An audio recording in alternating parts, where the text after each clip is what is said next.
This is Pioneer League. Watch on Home Team Network.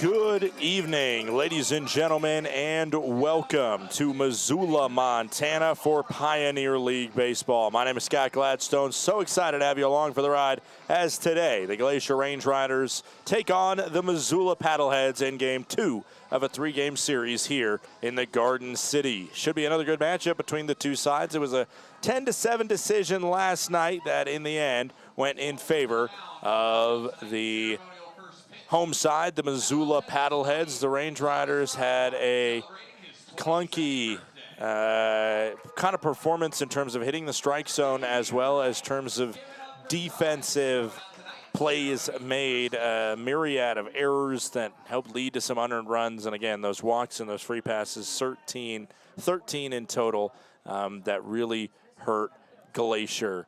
We'll take a quick break. When we come back, we will give you the starting lineups for Game 2 between these two rivals from Western Montana. And again, when we come back, we will have those starting lineups. Don't go anywhere. Range Riders and the Paddleheads coming right up. Glacier Bank Park is just so beautiful. The absolutely stunning views, the facility that we have, we're just very fortunate.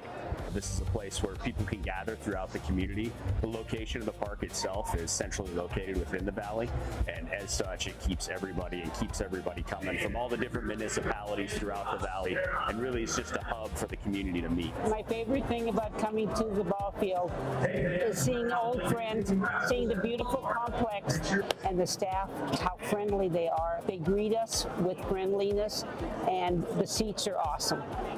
We also get to connect with folks as far away as Boston that are here on vacation that actually want to come to a ballpark because I talk them into it because that's how special it is. So we come to socialize.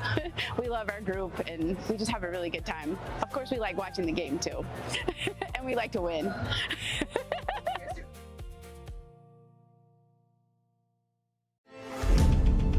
Numbness and tingling in the hand can make you lose your grip.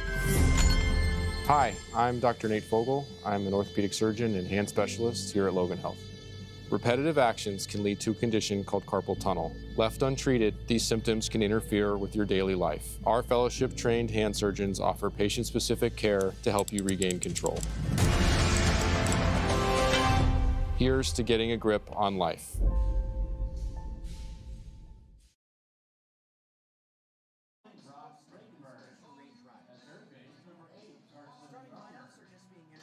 Welcome back in. Let's go over the starting lineups for today's game. First, for the away side, your Glacier Range Riders under manager Todd Pratt in his second season. It's Kyle Ashworth leading off. J.D. McLaughlin bats second. Donovan Ratfield third. Brock Vredenberg, Carson Garner, and Carson Hornung batting in the middle three part of the lineup, while Jacob Steele, Drew Collins, and Walker Zampella round out the starting 9. Cole Crescent gets the start on the bump for the Glacier Range Riders. As you see Todd Pratt make his way out of the dugout, let's meet the home side, the Missoula Paddleheads under manager Michael Schlacht in his 6th season as the head honcho of this Paddlehead squad. Kazuski leads off. Will Bermudez bats second. Sermonelli third. Nick Klemp, designated hitter, bats fourth. Apodaca and Yukamoto are 5 and 6, while the bottom three is Pietkovich, Talkin, and Eric Anderson, who makes his just second start of the season. He is 0 for 3 thus far.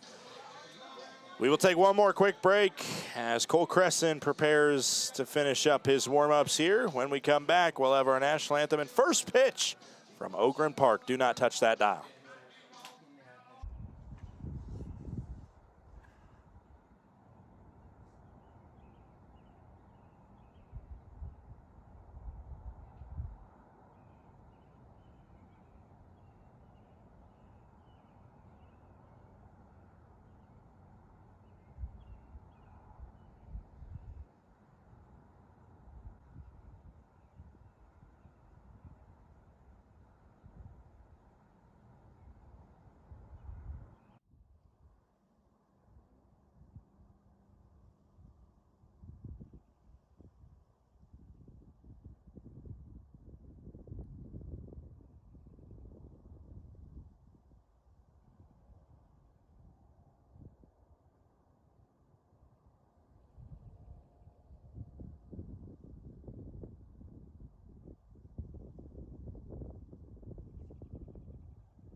This is Johns Manville, built on experience, guided by people who believe every detail matters.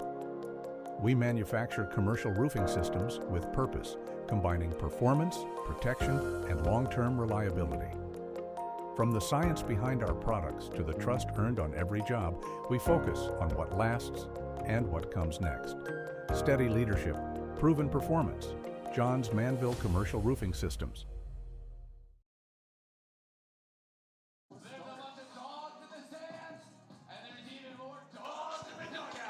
Welcome back. It is pretty close to getting underway here between the Glacier Range Riders and the Missoula Paddleheads, as the starting pitcher tonight for the Missoula Paddleheads will be Reese Fields, number 32, as they're reading out their players right now onto the field.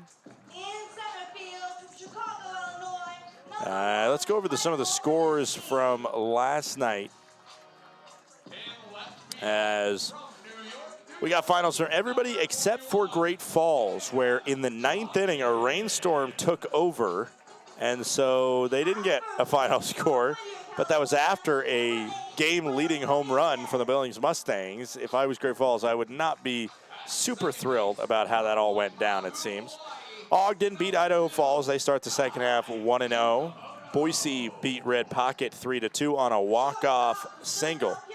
Another heartbreaking loss for the Mobiles as they keep a trend of heartbreakers from the first half alive in the second half. Long Beach Coast take out the Oakland Ballers 12-4, and the Modesto Roadsters take out the Yuba Sutter Freebirds 17-5. Much of, if you would have scripted how day one of the second half went, I think you probably would have gone 5 for 5 in terms of those final results. Long Beach and Modesto playing much better than Oakland and Yuba Sutter. Red Pocket obviously struggling to finish out games, and that's exactly what happened against Boise. Missoula, despite a worse record than Glacier in the first half, the Paddleheads have had the Range Riders' numbers. They just match up really well against Glacier. And Ogden, obviously a lot better than a struggling Idaho Falls side. We will now send it down to the field for our national anthem, sang live in stadium. Again, down at the field for our national anthem.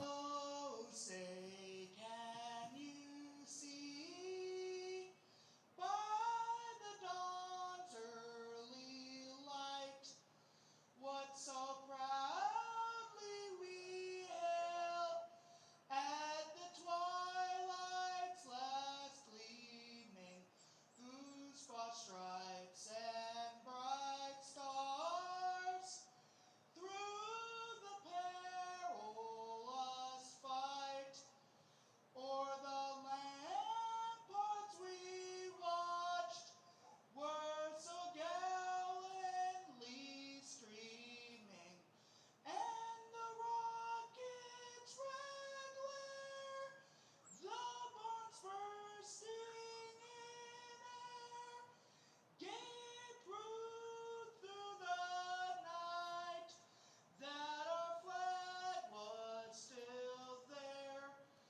Oh, say does that star-spangled banner yet wave o'er the land of the free and the home of the brave? Our national anthem sang live in stadium as the Glacier Range Riders and the Missoula Paddleheads about to do battle. Let's go over the defensive alignment for this Missoula Paddleheads squad. The catcher is Eric Anderson.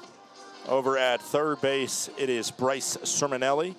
Jeremy Pietkovich bats at shortstop. Tai Yukamoto, the second baseman. Will Bermudez at first base. The outfield from left to right is Takin Kazuski and Enzo Apodaca. Reese Fields, starting pitcher for this Missoula Paddlehead squad tonight.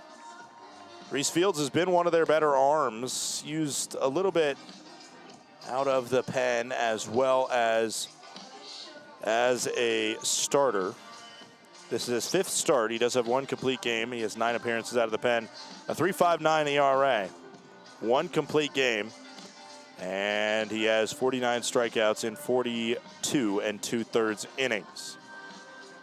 Reese Fields, originally a D2 dog out of North Greenville University. And the right-hander will face off against the Range Riders here in this Wednesday night clash. Just in case you hear any dogs in the background, it's the Wolf Wednesday game for this Paddleheads organization. So there are some dogs in the ballpark, as we will make sure to not let any foul balls get scooped up by some of our furry friends. Keep them for the kids, because a dog loves a foul ball and they will rip a baseball to shreds pretty quickly. Reese Fields again getting his warm-ups in here. 63 career starts at North Greenville and had a 40-10 record. Was also a 2-time captain at North Greenville University.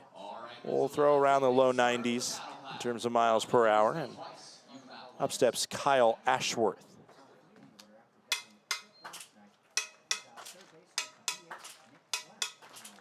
Ashworth on the season, batting .331, on-base percentage at .522. Ball upstairs. We are underway at 6:37 p.m., 87 degrees and sunny. Apparently at the airport is 88, according to the PA announcer. Fouled off by Kyle Ashworth. Count goes to 1 ball, 1 strike.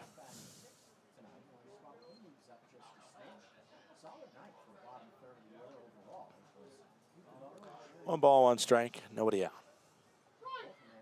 This one swung on down the left field line. It hooks foul. Souvenir ball. Range Riders nearing their 100th game all-time played against these Missoula Paddleheads. This season, it's been the one team that has really had the Range Riders numbers. They are 1-6 against the Missoula Paddleheads, Glacier. Ball upstairs. One plate umpire tonight is Rob Minter. Elliott Sparks at first. Paul Graham over at third. All-time, the Range Riders are 31-64, winning about 1/3 of the contests against Missoula. The 2-2. Missing inside. It's 3 balls and 2 strikes for one of the more patient batters in the PBL.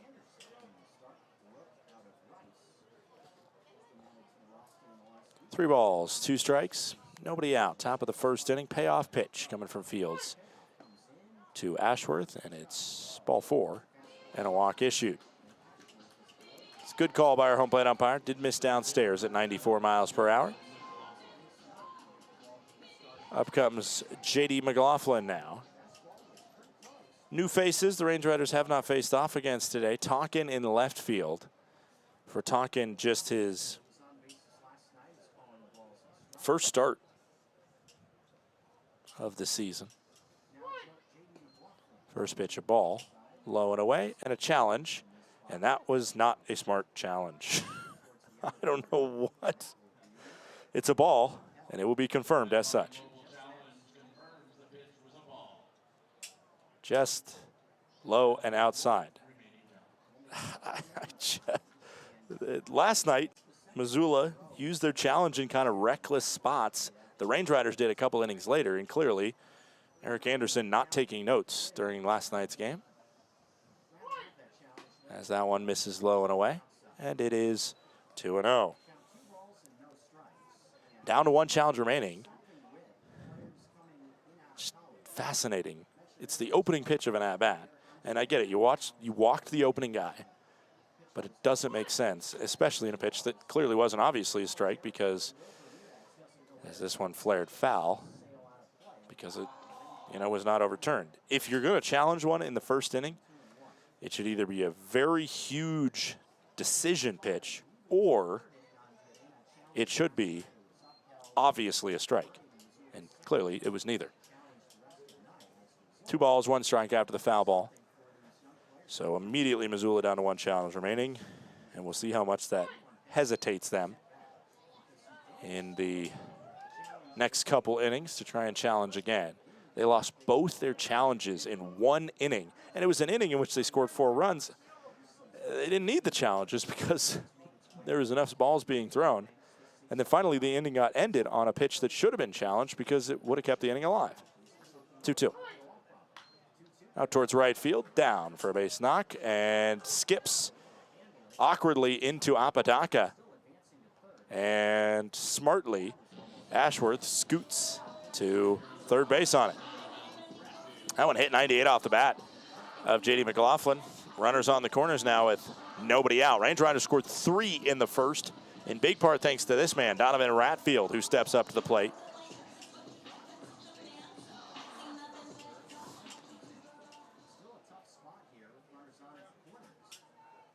He had a 2-run blast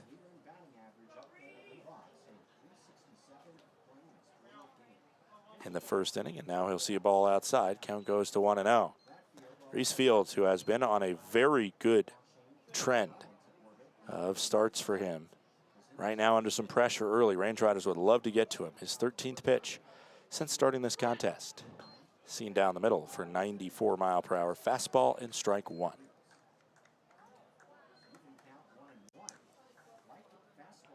Cole Creston gets the start, by the way, for the Range Riders.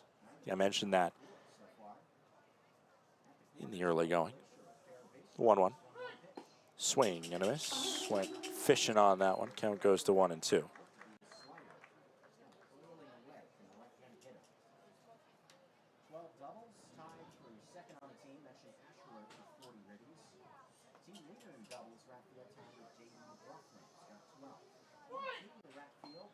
Down low. 2 balls and 2 strikes.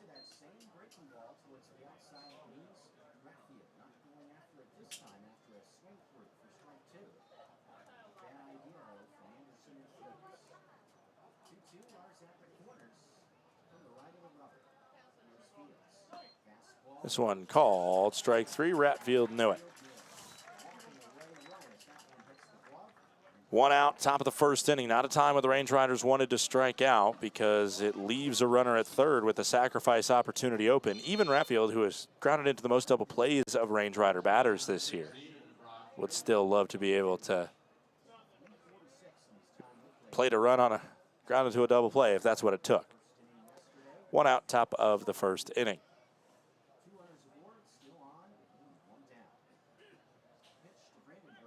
Runner is going. Throw into second is under the glove of Pietkovich, and a score on an error. Stolen base is second by J.D. McLaughlin, and then an E2 to score Ashworth. And McLaughlin gets to third on that same error. That is about the opposite of what you want to do in that scenario. And that's exactly what the Range Riders were trying to get to happen, as Anderson, who already lost a challenge in the early going for the Paddleheads, now commits an error on a short-hopped ball into second that got under the glove of Pietkovich. And a possible second run is at third for Glacier. This one hit and through on the right side. A base knock, so 1 run would have scored on that for sure. J.D. McLaughlin across home for the second run instead.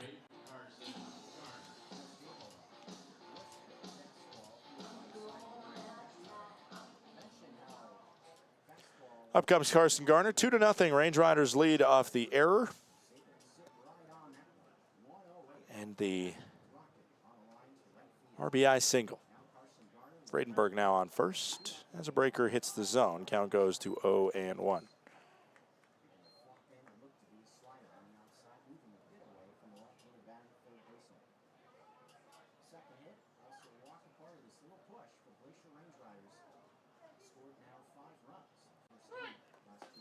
That one also called a strike there into Garner. That's a tough one to go against him because just missed outside. But a smart call, I think, in the big scheme of things, based on how these teams have wasted challenges, to not challenge it. Let's just hold back on it. 0-2, 1 out pitch. Down low. 1 ball and 2 strikes.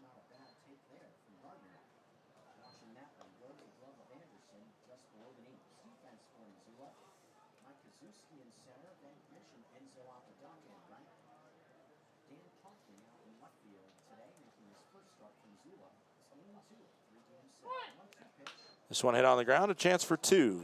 Awkward hop there. The flip is just in time to get out Vredenberg.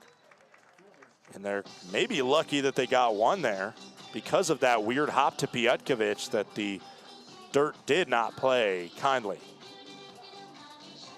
Garner was going to beat that out pretty much all the way just because of the chop that it had to it.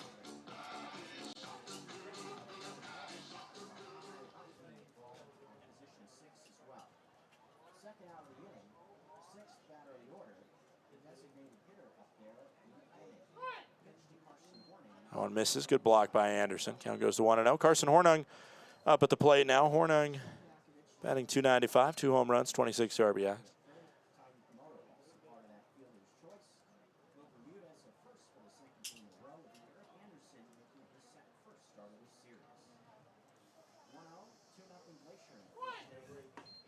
There's a called strike, and the count goes to 1-1.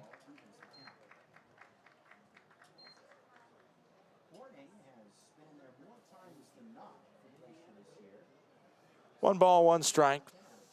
One of the runs this inning earned against Reese Fields. As this one headed towards shallow left field, coming in and making the grab is Tonkin for out number 3. 2-0 Range Riders, helped in big part by an error on the catcher Anderson. Also an unsuccessful challenge by Anderson. We head to the bottom of the first inning. 2-0 Glacier.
Welcome to Magoo & Company, a third-generation family-owned business nestled in the heart of downtown Whitefish. We offer a dazzling array of diamonds, ethically sourced Montana sapphires, and captivating custom designs that capture the essence of Montana's natural beauty. From jewelry design and appraisals to cleaning, repairs, and gemologist consulting, your satisfaction is our priority. Experience the magic of Magoo & Company and discover the perfect piece to celebrate life's special moments.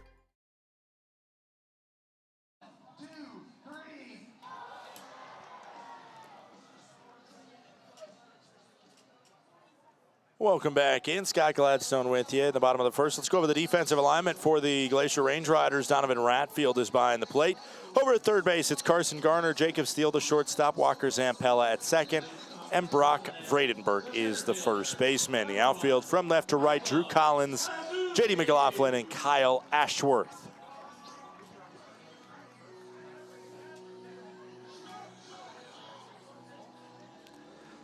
Reminder of the starting lineup for Missoula: Kazuski, Bermudez, Sermonelli, Clint Apodaca, Yukimoto, Piotkovic, Tonkin, and Anderson. Cole Crescent is the starting pitcher as the first pitch misses up and away, and the count goes to 1-0. Cole Crescent this season has looked really solid for the most part. 4.67 ERA, his 6th start, 1 win, 1 loss.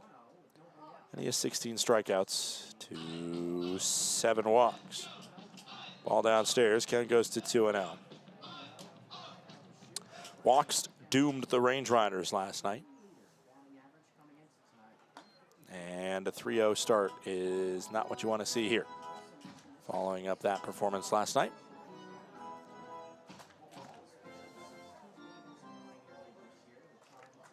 The 3-0 pitch coming in.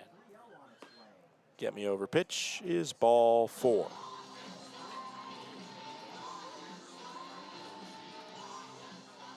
A strike zone seemingly harder to hit here in Missoula, and all of those were correct calls. It's now the first baseman, Will Bermudez, stepping up.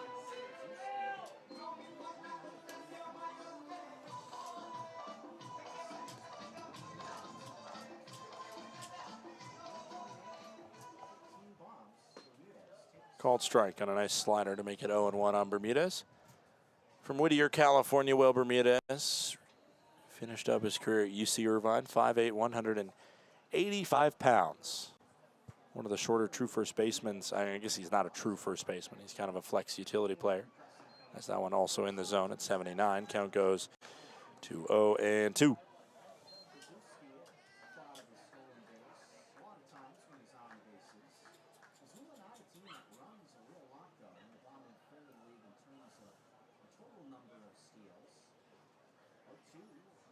Fouled off. It was a possible punch-out pitch at 90 in the zone.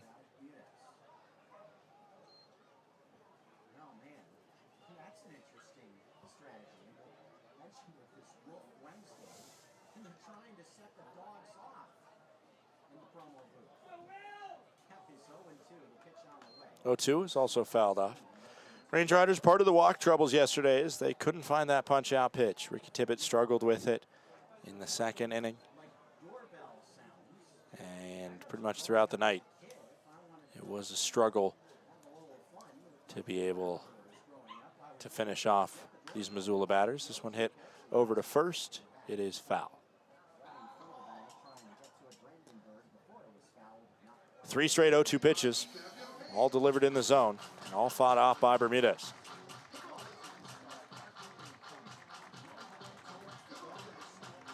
Two to nothing Range Riders, bottom of the first inning.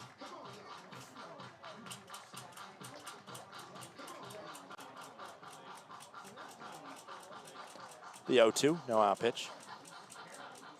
Upcoming. Bermudez, team leader in home runs with 15 of them. And he fires it home on 0-2. Downstairs, 1 ball, 2 strikes.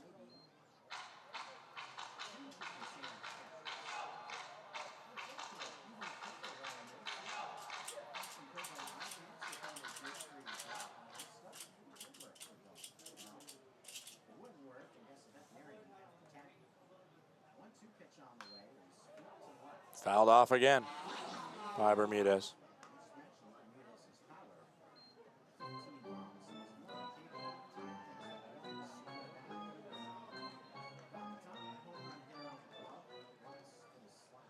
One ball, 2 strikes, nobody out. Bottom of the first inning. Runners going, swing and a miss. The throw into second gets into center. And the second E2 of the day. After a steal by Kazuski, will put a runner in scoring position now for the Missoula Paddleheads. Get the strikeout of Bermudez, however. Bryce Sermonelli now stepping up, a .440 batting average for Sermonelli. Just 1 home run, batting out of the 3-hole here. Upstairs and away. Leadoff 4-pitch walk issued to Kazuski. He's now on third. Thanks to a long at-bat from Bermudez that paid off with a stolen base and an error. 1 ball, no strikes. This one hit, and it's a fair ball down the third base line. Slip-a-rama over there in left from Drew Collins, but he recovered very well. And it's an RBI single, 2-1. The score goes in favor still of the Range Riders, but the goose egg is broken.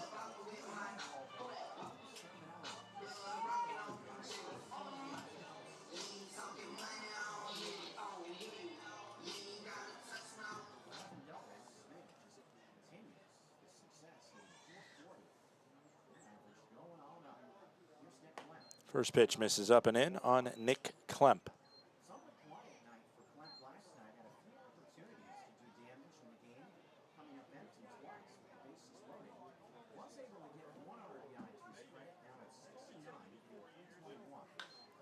This one out towards left center field. J.D. McLaughlin back pedaling. And the catch is made for out number 2. Nick Klemp, a fairly deep fly out. Up steps Enzo Apodaca. Enzo Apodaca, 349 batting average. He has 6 home runs, 53 RBIs.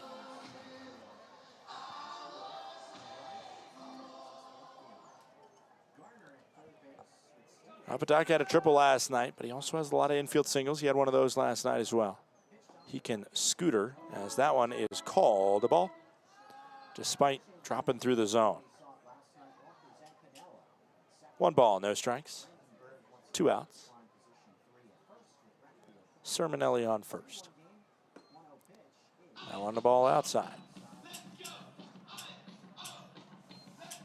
Paddleheads are 25 and 23 right now overall. Range Riders 29 and 20.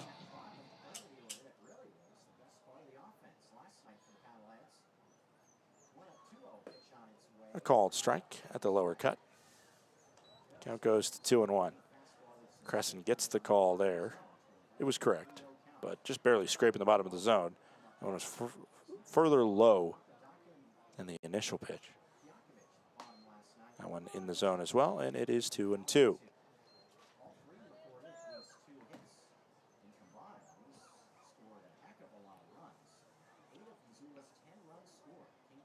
Two balls, 2 strikes, 2 outs. Runner on first. Foul scrape.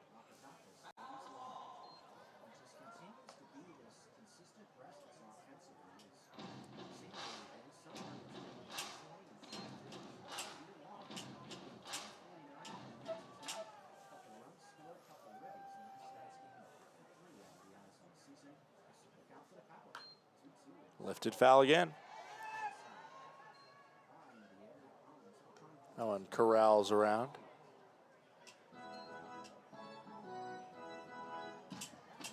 Ends up as a souvenir for somebody. A little less area for possible souvenirs here in the Paddleheads ballpark, Ogren Park, Allegiance Field. 2 balls, 2 strikes. Late swing again, another foul ball. 2 strike foul balls have been an issue against Missoula this year, both at home and last night certainly, and tonight it is proven to be no different. This Paddlehead squad is fairly unwilling to strike out looking or swinging. 2 balls, 2 strikes.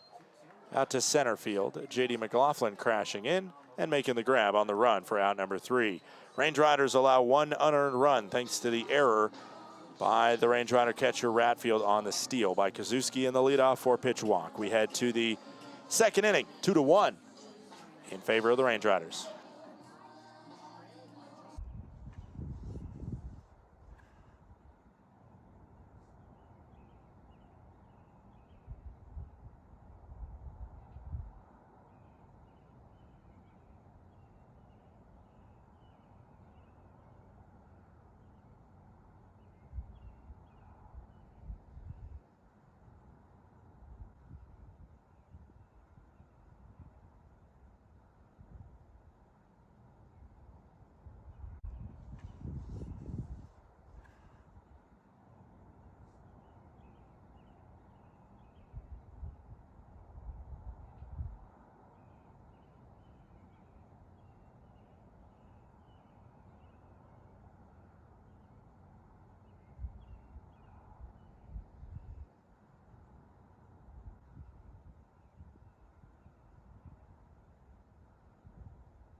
Welcome back. Top of the second inning here.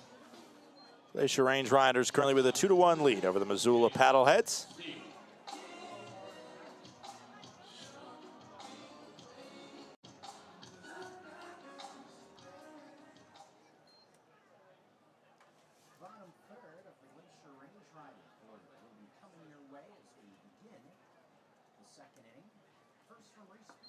First pitch, a called strike into Jacob Steele to up this half inning. Steele, Collins, and Zampella.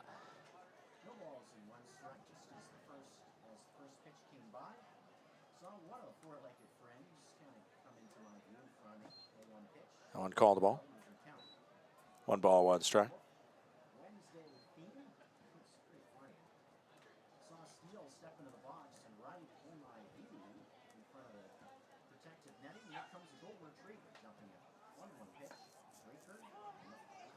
Called strike there, top of the zone into Steele.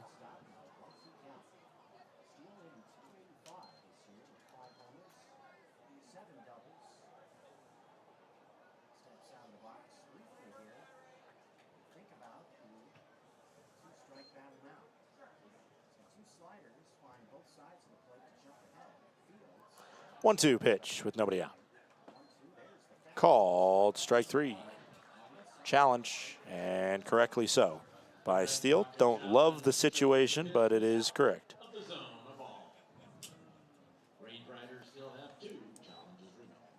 Home plate umpire, a little bit antsy there to punch out Steele. Instead, count goes to 2 balls and 2 strikes.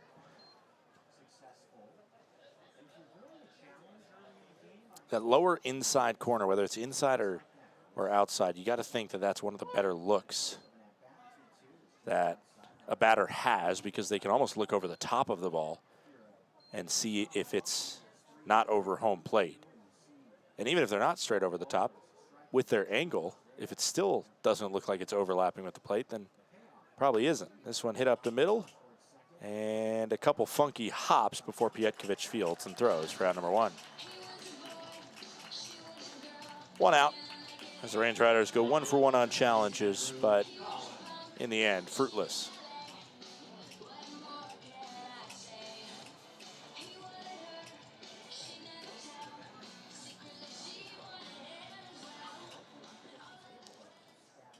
One out, top of the 2nd inning.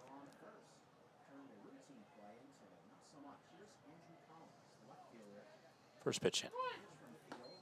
Bluff of the bat, called a strike.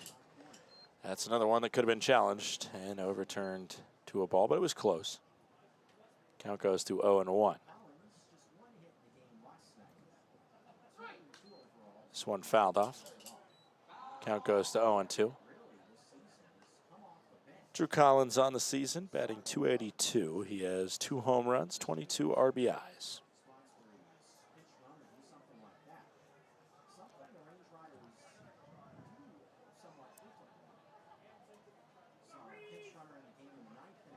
Oh, 2 pitch into Drew.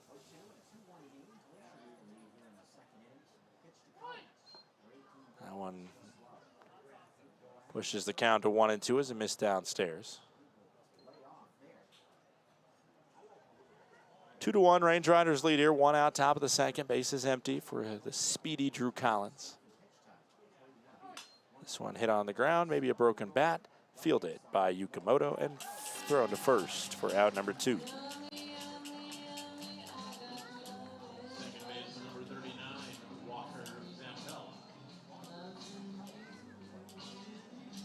Up comes Walker Zampella. He's had a solid start to his professional career. The rookie out of East Stroudsburg State, same school as the shortstop Jeremy Pietkovich.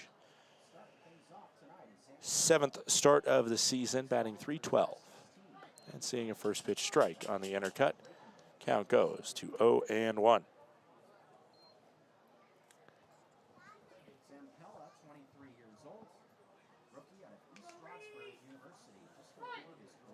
This one hit to his former teammate, and Pietkovich fires it cleanly for out number 3. It's a 12-pitch inning. From Reese Fields, 3 up, 3 down quickly. We head to the bottom of the 2nd, 2-1. Glacier leads Missoula.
In 1858, one man's ingenuity sparked a legacy. When Henry Ward Johns set out to rethink roofing, he built something that would last. That spirit carried forward in 1901, when Johns joined forces with Charles Manville, creating Johns Manville. For more than 160 years, through challenge and change, innovation and resilience have defined who we are. Today, backed by Berkshire Hathaway, Johns Manville is trusted in the commercial roofing industry, with systems built to perform.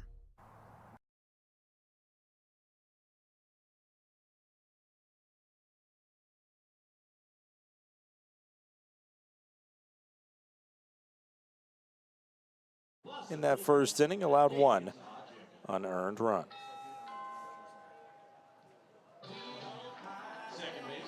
Up comes Tai Yukamoto at 6, 7, and 8. Yukamoto, Pietkovich, and Talkin due up.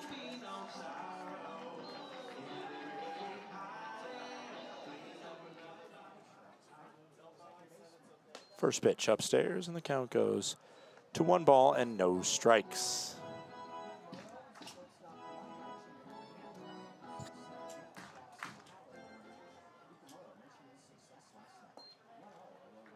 One dropping below. Count goes to 2-0. Crescent opened the last frame with a 4-pitch walk, and that run, as so often does, came around to score. 2 balls, no strikes into Yukamoto. In the zone, 2-1. 342 batting average for Yukamoto. He has 1 home run, 32 RBIs, on base percentage sitting at .500. This one floated, 1 hop to steal. Throw across the diamond on the money. A lot of ground outs been happening in this inning thus far. 1 out, bottom of the second. Up comes Pietkovich, whose walk-up song is Dancing Queen by ABBA. Wonder what the origins of that is. Swings on the first pitch, over to Carson Garner, who throws it low, and it's not scooped up cleanly. The ball will get by as an E5 will reach Pietkovich. Over at the Range Riders ballpark, throwing it in the dirt in front of first base is something that you can definitely do. Carson Garner just learned it is not something you can do at this ballpark, where the dirt is wildly unpredictable. And now his former teammate, Dan Tonkin, steps up to the plate. Former Murray State racer Dan Tonkin, part of the World Series team last season. Also had stops at Rockland Community College in Suffolk, New York, as there's a called ball, as well as Albany, University of Albany, a Great Dane, which is apt on this bring your dog to the ballpark night. 61 games played in the run to the World Series, 255 batting average for Tonkin. Count goes to 2-0. Last year played in the draft league with State College, 263 batting average. And this season struggled in Ottawa, playing for the Titans. Now a current Missoula Paddlehead. Pietkovich on second. After the second error of the game committed by the Range Riders, this one hit to short, and Pietkovich is dead to rights. And Carson Garner is saying, what is going on here? It looked like dead to rights that Pietkovich was out. Garner wasn't even trying to reapply the tag because he just got up like he made the tag, and somehow it is safe over there. Manuel, can we get another replay? I wasn't looking at that one. I was just looking at Todd Pratt coming out of the dugout, as that was a close play over at third and a big call to say that Pietkovich was safe over there. And there is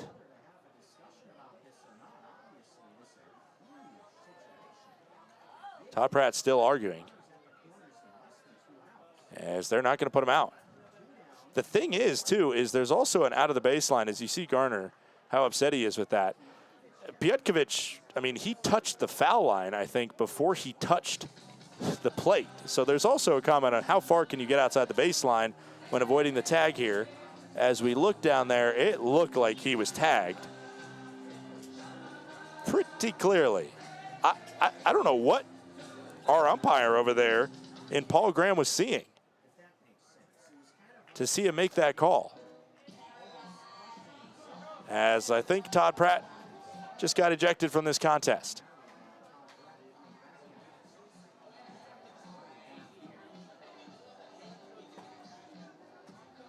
I mean, that's our third base umpire, Paul Graham, I think looking for something that wasn't there because it was a dramatic attempt to avoid the tag, but according to the replay we saw, it looks like he got the tag down pretty clearly. Usually you really have to feel like you're seeing something to be able to make that call, and it is a crucial one because, one, it lets Piotkovich get away with a foolish base running error of going to third base on it. But two, it should be the second out of the inning and a runner on first, and instead it is one out and runners on the corners.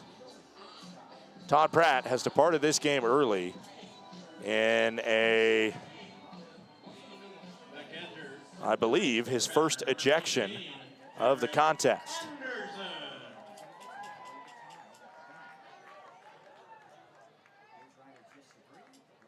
His first ejection of the season, excuse me.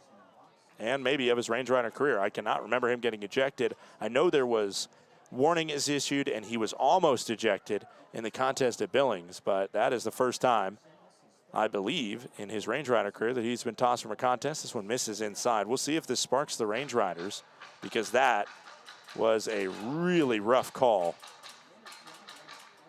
And it is a fielder's choice that reaches the runner.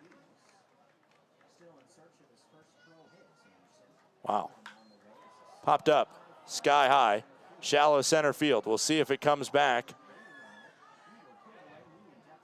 as the throw will come to the plate. Not in time, and it results in a tying run.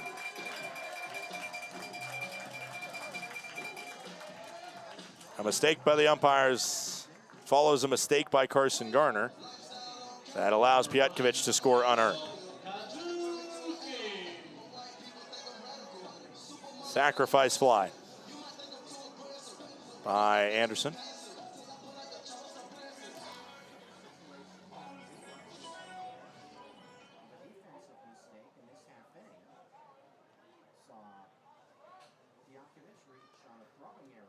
Two outs and a called strike in the zone to Michael Kazuski, who walked on 4 pitches and later scored his last inning.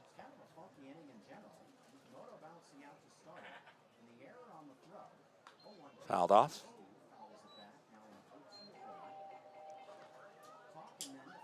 Just a shocking call because, I mean, Garner, there was no way that Garner made it look like he didn't tag him there.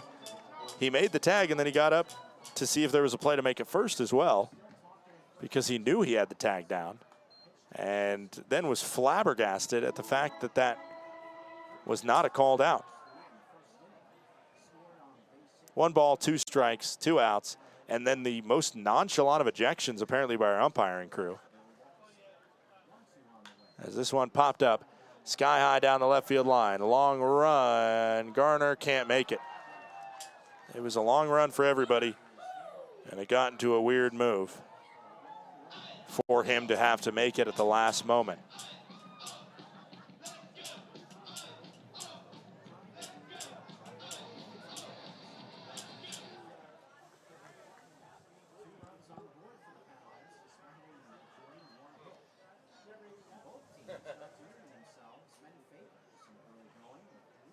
One ball, 2 strikes, 2 outs, bottom of the second inning. Down the right field line, it is a fair ball to the base of the wall. Tonkin on first, running out of gas quickly. The throw into second, and it is safe there. 2 out double. Number 8, Will Bermudez.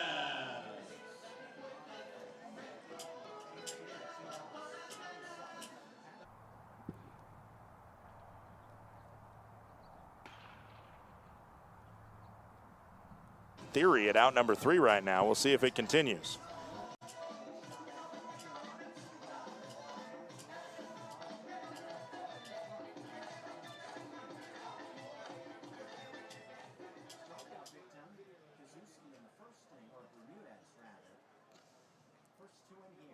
First pitch missing outside. Count goes to 1-0.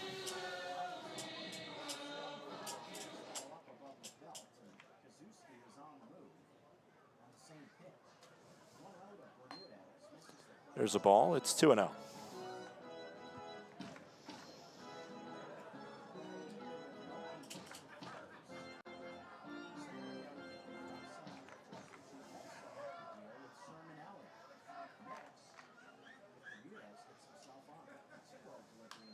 Fouled off.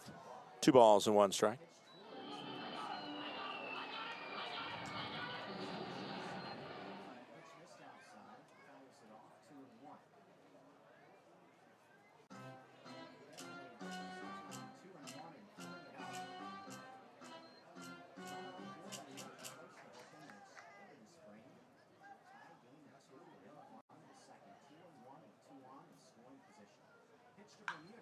Fouled off. Trying to get out of this jam right now is Cole Crescent, who, thanks to the error by Garner as well as the error by the umpires, has been forced to throw 20 pitches this inning when it really maybe should have been a clean 1-2-3 frame.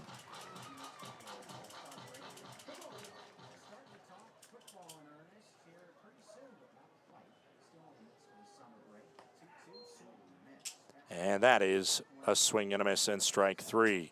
Range Riders strand 2 and score in position. An eventful second leads to a controversial run and a ejection of Range Rider manager Todd Pratt. We head to the third, 2-2.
Welcome back in. Range Riders with a 2-2 scoreline here after 2 innings. During that inning break, I went back, I watched the replay again, and you can, basically what I can see on the replay is that there is pretty clearly, it's below the frame, but you can see the shoulder and the jersey of Piotkovich ripple, and then as soon as that happens, it goes down to where his hand is, which is about between 6 inches and a foot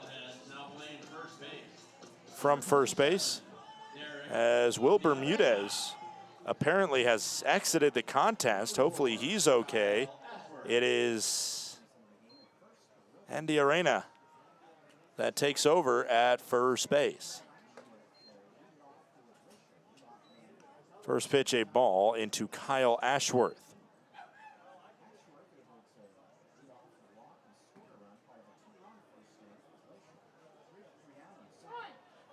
Swing and a miss. Count goes to 1-1. We were watching the replay on the stream when the ejection to Todd Pratt happened. As not a good start when you get a call like that in the first 2 innings. Certainly feels like this 4-game losing streak the Range Riders are on. Anything that can happen to extend it will continue to happen, as that's a ball inside. Count goes to 2-2. Anderson tried to sell it, but it missed by about a ball or two inside. 2 balls, 2 strikes. Nobody out to Ashworth leading off. Down low. 3 balls and 2 strikes.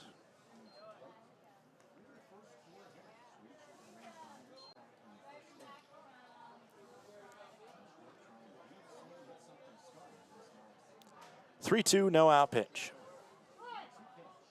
Ball 4. Kyle Ashworth has a walk, and he will scamper down to first.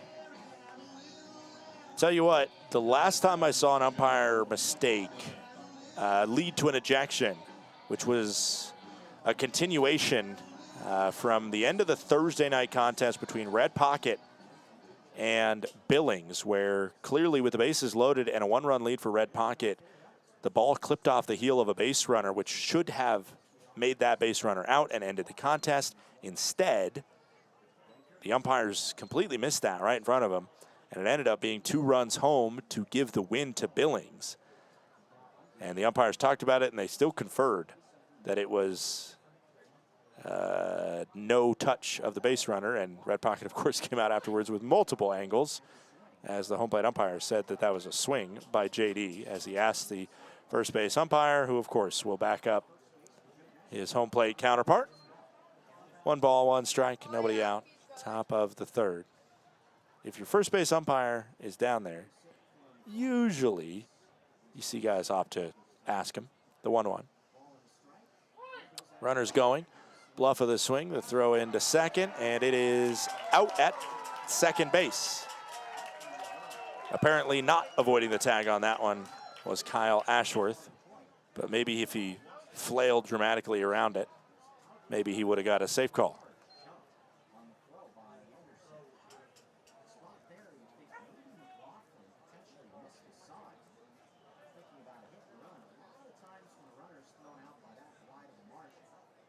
One out, top of the 3rd inning. That one called a strike to J.D. McLaughlin. 2-2 score line, top of the 3rd, excuse me. 2-2 score line, 1 out. JD now with nobody on after the leadoff walk is erased on the caught stealing. 2-2 pitch. Outside. 3 balls and 2 strikes. Stu Peterson, now coaching 3rd, by the way.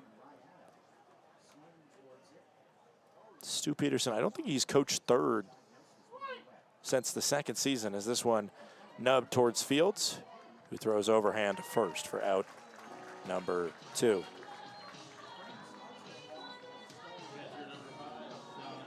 Donovan Ratfield steps in. But like I was saying, there was a controversial play at the end of Thursday night's game between Red Pocket and Billings. And after further camera angles came out, it was pretty clear that the umpires were incorrect in their determining that that did not hit the base runner. And it was a disappointing one because every single fielder was immediately screaming about it. And I don't know how they missed it.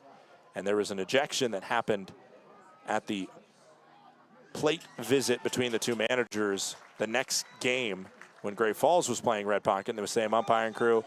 Dimitri Young got ejected, and the Mobiles ended up winning big in that contest. A pop out in foul territory to end the arena sends us to the bottom of the 3rd, 2-2. Thinking about where to host your next office event? Book the indoor event space at Glacier Bank Park. With a capacity up to 145 people, our indoor event space is a flexible, year-round venue ideal for accommodating receptions, conferences, and holiday parties. The spacious layout boasts impressive stadium and mountain views, providing the perfect setting for guests to mingle, network, and celebrate. Book your office party today at glacierbankpark.com.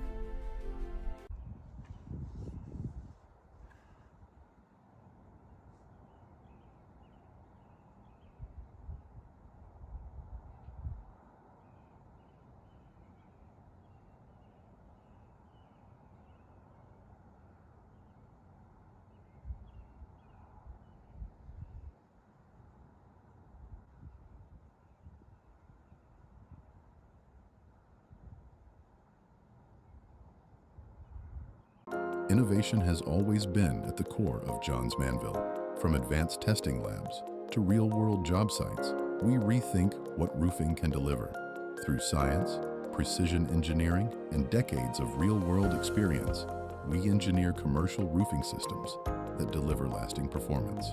At Johns Manville, innovation means listening, learning, and building solutions that meet today's needs while preparing for what's next. This is progress with purpose.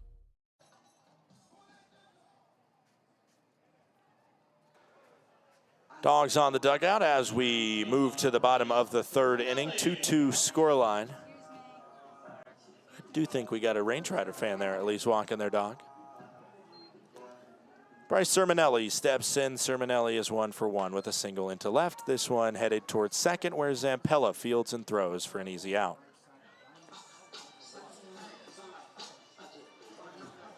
Range Riders would love a 3 up, 3 down, clean sheet inning here. And again, you know, I just bring up that last controversial call because sometimes an umpire injection can be exactly the formula that a team needs to kind of spark some emotion. The Range Riders been on the wrong side of 4 straight close games. And now a rivalry contest here in Missoula after losing a close one last night thanks to some sloppy play.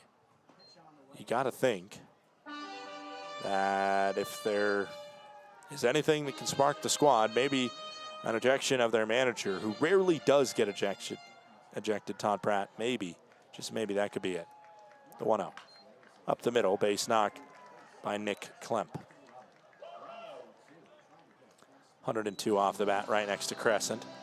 Crescent trying to get through 3 innings of work here. Presumably, Stu Peterson is technically the acting manager for the Range Riders with the ejection of Todd Pratt. Stu Peterson, the only coach that has been with Glacier all 5 seasons. This one hit towards second, fielded by Zampella. Throw for 1, the throw for 2. It is a 4-6-3 double play. Finishes off a 4-pitch third inning. We head to the 4th, 2-2.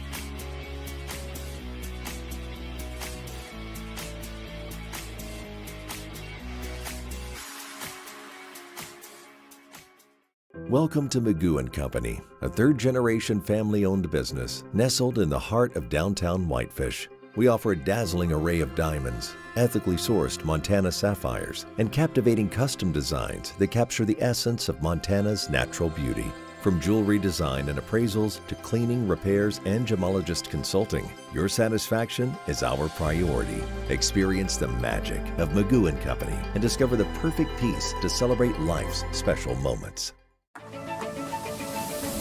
When injuries occur, it can feel like your goals are out of reach. I'm Dr. Karen Purser, an orthopedic surgeon and sports medicine specialist at Logan Health. If you injure a joint, muscle, or bone, our orthopedics and sports medicine specialists are here to help. Our highly specialized surgeons, clinicians, and physical therapists offer innovative treatments and the latest minimally invasive procedures to help you recover and return to activity faster and stronger so that you can reach your goal.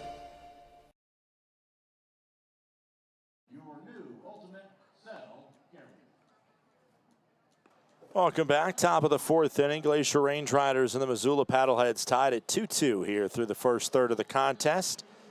Some controversy, an ejection. Just what you ordered through the first 3 innings. And some quick baseball, which is appreciative. After the remarks on the bus yesterday, felt like that game was achingly long between the two sides with all the walks issued. Some errors have led to runs here, but from what I have, both runs are earned against Missoula.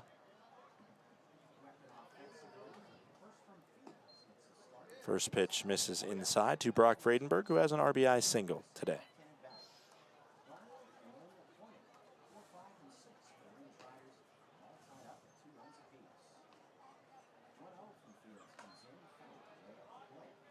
Fouls that one.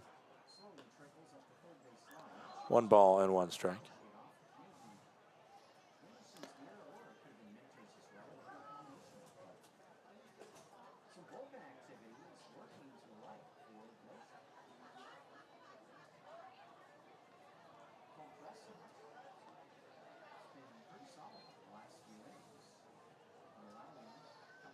The 1-1. Missed inside of Vredenberg. 2 balls and 1 strike. 6'6", 230-pound left-hander.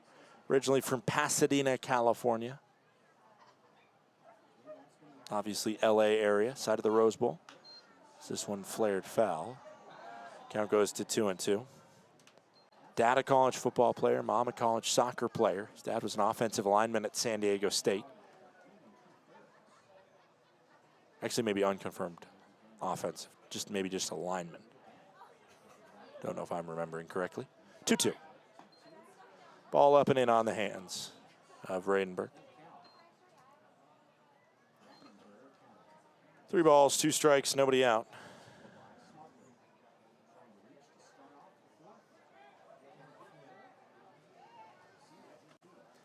Payoff pitch. Whipped with authority down the left field line, but foul. Just a casual flick of the wrist, 305 feet from the big lefty.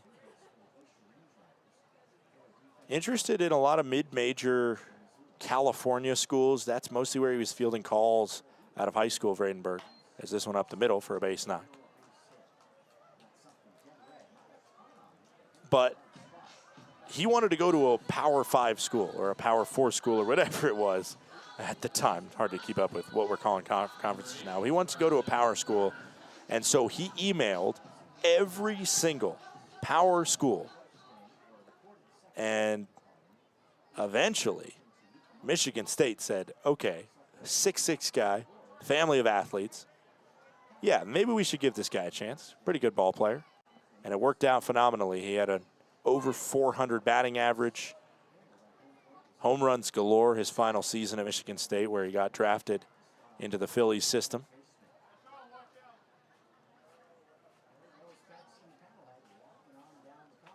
And kind of just cool because he had no connection to Michigan State, wasn't necessarily looking to go to East Lansing at all, but he wanted his opportunity to perform on the biggest stage. There's a ball low and away to Carson Garner, and that's exactly what the Spartans gave him. And the cool thing is playing for a long-time head coach in Jake Boss Jr. there certainly learns a lot. His 18th season will be the next one, as this one down the right field line is going to be a fair ball down to the base of the wall. Stop sign up from Stu Peterson. It's a stand-up double from Carson Garner. He did not realize that ball was going to go fair until way late. Carson Hornung steps up now. Nobody out. Runners on second and third. Jake Boss, the head coach of Michigan State, who coached Vredenberg. I'll tell you what, I broadcast a series between the University of Washington and Michigan State this past spring. And getting to talk with Jake Boss on the phone, there is not a guy who is more baseball than Jake Boss Jr. Like, and Michigan baseball specifically, the state of Michigan baseball. He comes from kind of baseball royalty. His dad, as the first pitch hits the zone to Carson Hornung. Hornung 0 for 1 with a fly out to left.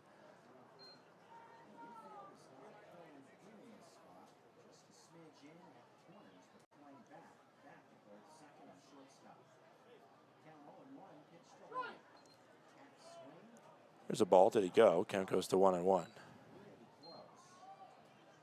His dad was a legend himself at the high school level, Jake Boss Sr., of course. And he worked through the ranks and became the head man of Michigan State, and in a really tough place to recruit just because of the weather especially. He has been able to have a lot of success. 5 of the 10 highest single-season win totals in school history were under his tenure. Also some really good pitching staffs. Brock Vredenberg was one of those projects that obviously turned out very successful. And a base knock up the middle for Carson Hornung, should score 2. Fumble out in the center briefly.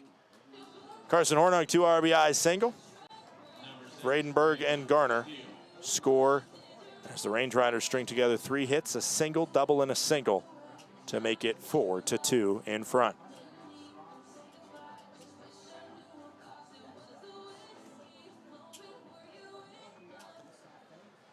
Up steps Jacob Steele. Jacob Steele, former Central Missouri Mule. First pitch missing the zone. Count goes to 1-0. If you don't know where Central Missouri is located, I don't blame you. The Mules' hometown, Warrensburg, Missouri. As this one out to center field, and after a couple hard stomps, eventually the center fielder Kazuski fields it cleanly. Warrensburg is not necessarily Central Missouri east to west, but it's closer to Central up and down, as it's kind of in West Central Missouri, not that far away from Kansas City. As up steps Drew Collins, who spent his collegiate career between Oakland University in Michigan, another guy who played his college ball in the Glove State, and Jacksonville State, where he finished it out, Drew Collins.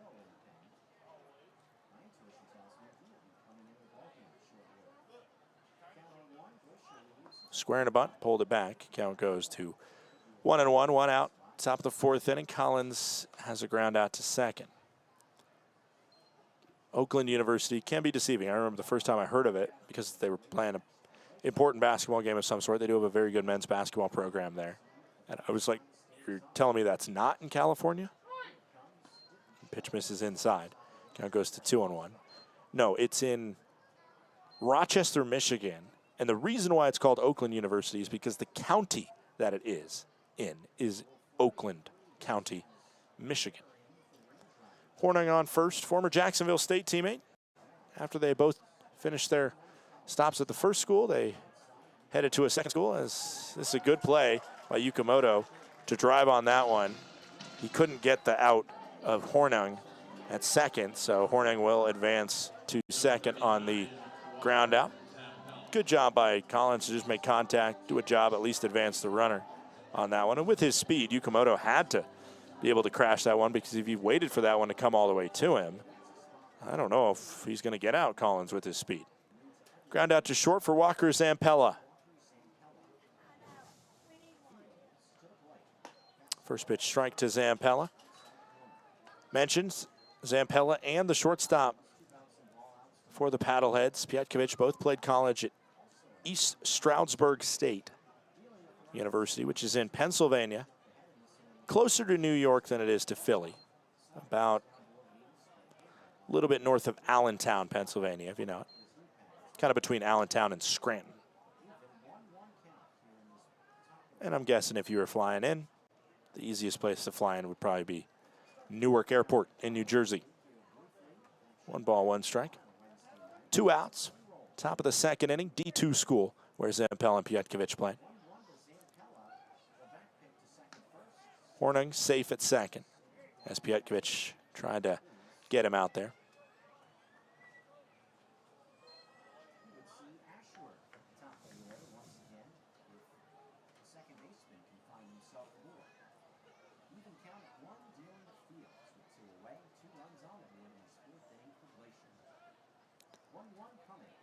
Swing and a miss. Count goes to 1-2. That East Stroudsburg baseball program, a really solid one, obviously producing a couple professional baseball players on this field right here. Their season this spring came to an end in the Atlantic Regionals. They beat Bloomsburg, but lost to eventual national runner-up in 2 games, Westchester. And they were not particularly close games, 22-7 and 14-7, to eliminate them from the regionals and end their season. D2 baseball has kind of a funky way they do their tournaments. Same with D2 everything. They go regionally, and they do that really strictly rather than a more open field in case one region is more or less talented than another. Swing and a miss by Zampella as he strikes out. There is the third out of the inning. Range Riders do get 3 straight hits for 2 total runs. It's 4-2 Glacier as we head to the bottom of the 4th. Need a space that offers both a place to dine and an area to mingle in style? Book the Hideaway and Corner Suite at Glacier Bank Park.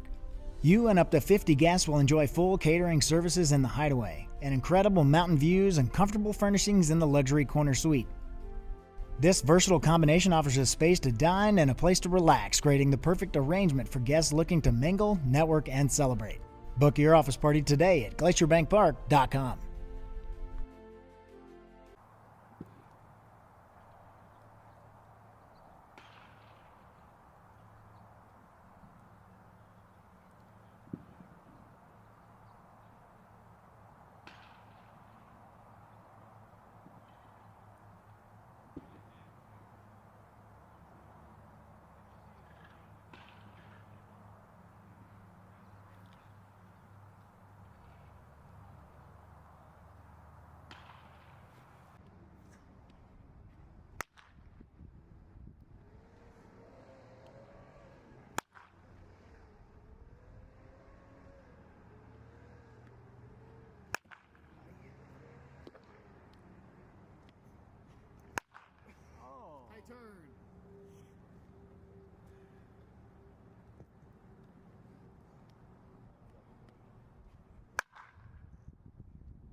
Welcome back.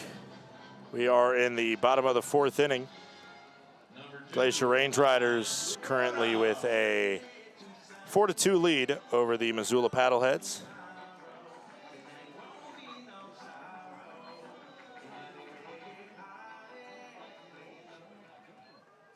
Giblin just activated to the roster today,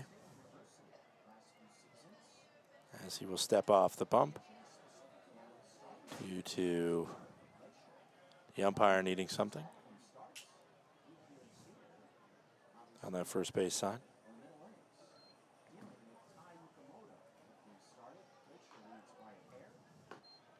First pitch from Jonah Giblin is a ball outside.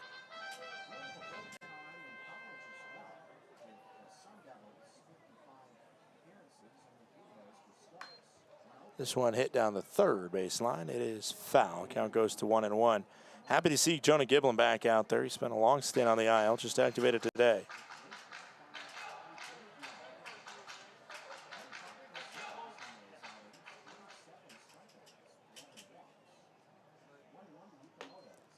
There's a ball. Count goes to 2-1. Giblin has been really solid, a 5.33 ERA. This is his first appearance out of the pen, obviously working back from the injury that kept him on the IL for a while. The 2-1. Upstairs, 3 balls and 1 strike.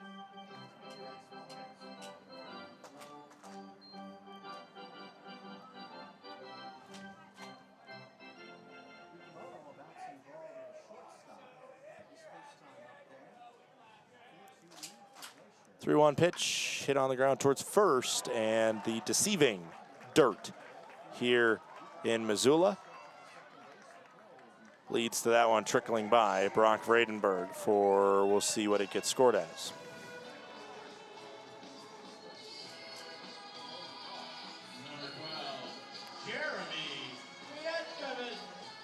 It will go down, it seems, as a hit.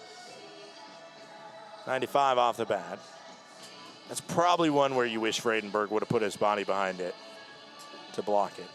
He kind of went down there with a bare glove and hoped that it found it, and it did not. Easier said than done. And it's a double for Yukamoto. First pitch, a strike.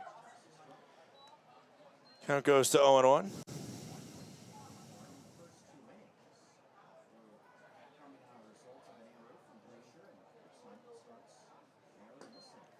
Bluff the bat, it was in the zone. Count goes to 0-2. Piotkovich reached on an error and then was maybe thrown out at third base.